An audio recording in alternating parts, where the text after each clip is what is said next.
નમસ્કાર, the news of ગુજરાતમાં આપનું સ્વાગત છે। આજે મુખ્ય સમાચાર પર એક નજર નાખીએ।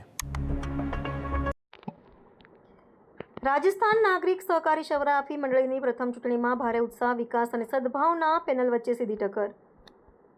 ખેબ્રહ્માથી રાજસ્થાન નાગરિક સહકારી શરાફી મંડળીની વ્યવસ્થાપક કમિટીની ચૂંટણીમાં સભાસદો ભારે ઉત્સાહ। ખેબ્રહ્માજી રાજસ્થાન નાગરિક સહકારી શરાફી મંડળી લિમિટેડ છેલ્લા 32 વર્ષથી સફળતાપૂર્વક કાર્યરત છે। મંડળીના ઇતિહાસમાં પ્રથમ વખત વ્યવસ્થાપક કમિટીના સભ્યોની ચૂંટણી યોજાતા સભાસદોમાં ભારે ઉત્સાહ અને રસ જોવા મળી રહ્યો છે। અગાઉ મંડળીમાં સમજૂતીના આધારે ડિરેક્ટરશ્રીઓની નિમણૂક કરવામાં આવતી હતી, પરંતુ આ વર્ષે પ્રથમ વખત ચૂંટણી યોજાઈ રહી હોવાથી ચૂંટણી પદ વધુ રસપ્રદ બની છે। ચૂંટણીમાં વિકાસ પેનલ અને સદભાવના પેનલ વચ્ચે સીધી ટક્કર જોવા મળી રહી છે।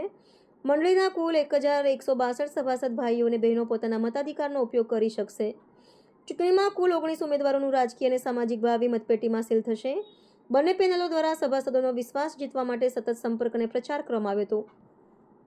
મતદાન પ્રક્રિયા આજે સવારે 7 વાગ્યાથી શરૂ થઈ હતી, સાંજે 4 વાગ્યા સુધી ચાલી હતી। મતદાન માટે ખેડબ્રહ્મા જૂના માર્કેટયાર્ડ ખાતે વ્યવસ્થા કરવામાં આવી હતી। સમગ્ર પ્રક્રિયા શાંતિપૂર્ણ અને ઉત્સાહભર્યા માહોલમાં સંપન્ન થઈ રહી છે। હવે સૌની નજર મતગણતરી અને પરિણામો પર મંડાઈ છે। મૌન રહેલા સભાસદોનો જનાદેશ વિકાસ પેનલ તરફ રહેશે કે સદભાવના પેનલ તરફ, તે મતગણતરી બાદ સ્પષ્ટ થશે। આ ચૂંટણી બાદ ઉમેદવારો માટે જ નહીં, પરંતુ મંડળીના ભાવિ વિકાસ અને દિશા નક્કી કરતી મહત્વપૂર્ણ ચૂંટણી તરીકે જોવામાં આવી રહી છે। ચંદ્રશેખર ભાવસાર, ખેડબ્રહ્મા।